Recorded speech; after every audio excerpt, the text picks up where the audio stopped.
میخوام با 10,000 تومان کولر ماشین تو مثل یخچال داخل خونت کنم. پراید پژو فرقی نداره، با من همراه باش. یه خرازه تو شهرتون پیدا کنید و بهش بگید به اندازه 10,000 تومان بهم فوم تو خالی بده. اینم رسید و فیشش. حالا بریم بزرگترین راز ثبت کردن کولر رو برای اولین بار تو ایران آموزش بدیم. از خرازی اینو که گرفتی به 10,000 تومان بیا اینجا آقا. اینو برش بده از وسط. اینا و تو خالی ان این فوما. از وسط اینجوری بازش کن.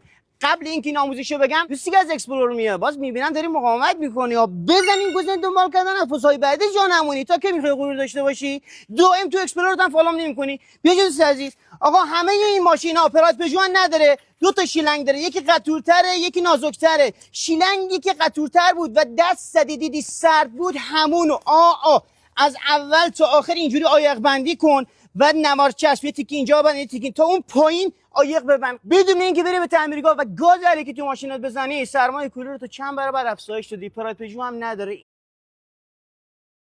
وقتی ماشینت روغن کم میکنه مشکل 100% از خودته، چون این سه تا رازو نمیدونی. دلیل اول وقتی ماشینت روغن کم میکنه میتونه برای خرابی کاسنه‌ها باشه. وقتی این کاسنه‌ها خراب میشه زیر ماشین اینجوری نگاه بکنی میبینی روغن ریخته. دلیل دوم میتونه خرابی رینگ و پیستونت باشه که اینجوری تستش کن. یکی میشینه داخل ماشین میگی گاز بده، خودت میای دم اگزوز، اگر ماشینت دود آبی کرد یعنی رینگ و پیستون ماشینت ضعیف شده. و اما دلیل سوم که از این دوتا خیلی مهمتره، فقط کافیه کلمه روغن رو برام بفرستی تا باید بگم.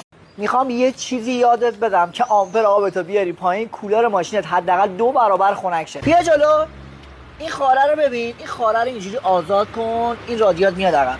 این ورش هم یه دونه خار داره، این خار رو آزاد کن، رادیات میاد عقب. یه کارواش یا شیلنگ آب، این برگا رو نگاه کن، اون کثیفی‌ها رو نگاه کن.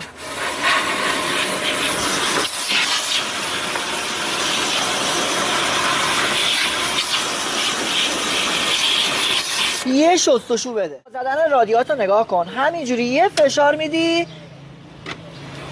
افتاد جا. این کار باعث میشه تو فصل گرما هم آمپرت بیاد پایین هم کولر ماشینت وحشتناک خنک‌تر بشه. برو حالشو ببر.